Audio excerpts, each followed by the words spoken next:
Сәлем баршаларыңызға. Мен бүгін өте қызықты тақырыптың бірін көрсетейін деп отырмын сіздерге.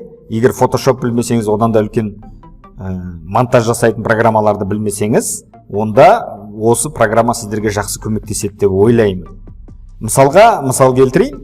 Мысалға бір сурет бар дейік сізде. Өзіңіз интернеттен жүктеп алдыңыз, немесе бір өзіңіздің түсірген суретіңіз бар. Мысалға кейбір объекттер сізге ұнамауы мүмкін. Мысалға мен мына суретте қыз бен баланы алып тастағым келіп тұр. Ешқандай ауыр программаларды қолданбай, қалай алып тастауға болады? Қарасаңыздар, нәтижесі осындай. Келесі объектте, суретте менде мысалға осындай love деген сөз жазылып тұр. Мысалға маған мына фон ұнап тұр, бірақ мына сөз маған ұнамауы мүмкін. Сол сияқты оны қалай алып тастаймын? Келесі объектте самолет ұшып бара жатыр, мысалға маған самолет ұнамай тұр деген сияқты. Самолет жоқ. Енді осы программаны қалай жасадым? Соңына дейін көріңіздер, барлығын түсіндіремін. Ең бастысы, алғаш көріп отқан көрермендерің болатын болса, астында тұрған подписаться батырмасын басып, біздің каналымызға жазылып, қоңыраушаны басып қоюды ұмытпаңыздар. Ендеше кеттік. Мен бір 3 объект дайындап қойдым. Осы жаңағы жасағанымды қандай программа арқылы жасадым және қанша уақыт кетеді, соны көрсетемін. Қараңыздар, Пуск деген программаға барам. Все программы, маған Photoshop еш нәрсе қажет жоқ. Мынандай программа бар, InPaint деген. Міндетті түрде орнатып алыңыздар. InPaint. Енді осы жерде өзімізге керекті объект шақырамыз. Мен мынандай 3 объект дайындап қойдым. Монтажға деген мысалға көрдіңіздер. Монтажға 3 объект дайындап қойдым. Сурет 1, сурет 2, сурет 3. Осыдан жаңа мен көрсеткендей үшеуінен де жаңағы объекттерді алып тастаймыз.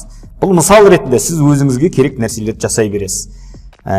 Так, жаңағы мен InPaint-ті ашам программаны.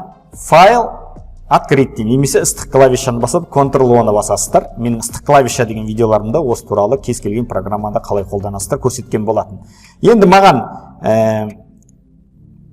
рабочий столға барам. Рабочий столда жаңа мен дайындап қойған монтажға деген нәрсені тауып алам. Монтажға. Бірінші объектімізді алайын.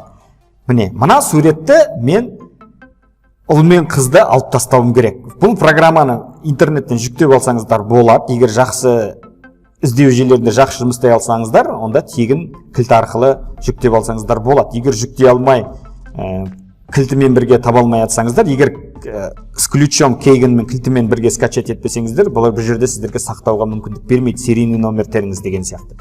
Енді жарайды, ол туралы айтамын қазір сабақтың соңында.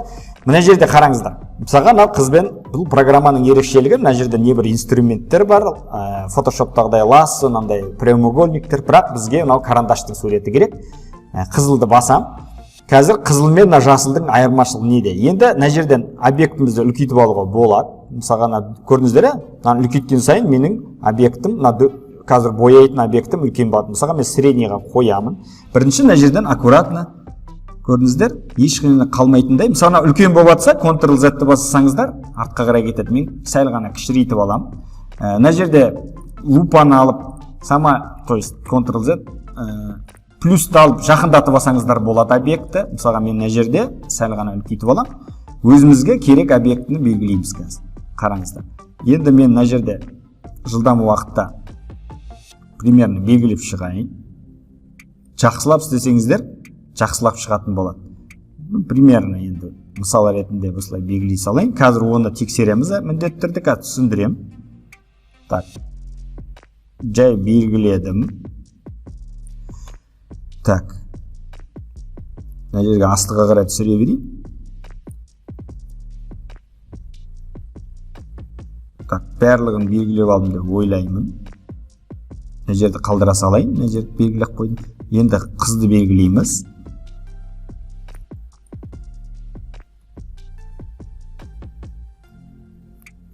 Так, белгілеп аламыз қазір.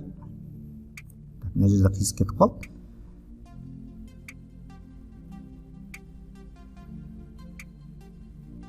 Примерно белгілеп алдық. Мына жерден сәл үлкейтіп алсаңыздар болады. Егер сыртын істеп алғаннан кейін мынандай тез-тез өзіңізге объекттің ішін толтыру үшін мысалы үлкенірек қойып алып жасап алсаңыздар болады. Сәл ғана кішірейтіп. Енді қараңыздар, мына жерді неге қалдырып қойдым? Енді жасылды басқан кезде менде қай жерде не қалып қойды көрсетіп тұрады. Көрдіңіздер, өте ыңғайлы. Қайтадан басам, объектті дөңгелеймін, мына жерде де істей салам. Енді осының барлығын қойып алғаннан кейін, жасылмен тексеріп алғаннан кейін барлығы жақсы, ешқандай нелер қалған жоқ вроде. Мына жерде бір объекттер қалатын болса, мына жерде көрдіңіз бе, қалып қойған сияқты. Мынаны істеп жіберу керек. Так, қайтадан қызылға барамыз. Мына жерде вроде бәрін жапқан сияқты. Енді болды, стереть дегенді басамыз. Көрдіңіздер? Жоқ, фон қалды. Енді оны қалай сақтаймыз? Файл, сохранить как. Мынаның қасына сурет, мысалға 17 дейін, бәріне 7 қосайын. Сурет или 1 дейік, жарайды. А жоқ, 11 бізде барға, 17 дей берейік, жарайды. Қасына сақтақ қоям. Качество высокий дейік. Енді барамыз жаңағы объектімізге. Бірінші суретіміз мынау, екінші суретіміз мынау. Көрдіңіздер, енді келесі объектті алайық. Уақыт құртпайық. Ctrl-оны басам, келесі объектін алайық. Көрдіңіздер, ашылды. Енді бұл жерде тоже, мына жерде инструментті басамыз, карандашты аламыз. Үстінен жай ғана аккуратно, қалыңдау болып жатса сіздерге. Негізі нақты үстінен анық жасасаңыздар, сізде мүмкіндік зор болады. Өйткені аны көрінбейді да, ешқандай қате болмайды. Сондықтан үстінен артық алмай, үстінен ровно алсаңыздар, так, жарайды, мына жерден ровно примерно сызайын. Кейде артық мына объекттен шығып кетіп жатсаңыздар, дұрыс болмай қалады. Сол себептен мен примерно мына жерде қате кетіп жатыр, қате. Көрдіңіздер, қате жіберіп жатсам, Ctrl-Z-ті баса салам, маған артқа қарай бір қадам. Так, мына жерде қалып қойды, көрдіңіздер. Так, мына жерде 4 істей салам, жалпы 4 жарайды. Мына 2-ні аккуратно қызыл жүрекке тиіп кетпейміз. Так, мына жерде де бір нәрсе бар сияқты. Мына жерде де бір нәрсе бар сияқты. Аккуратно.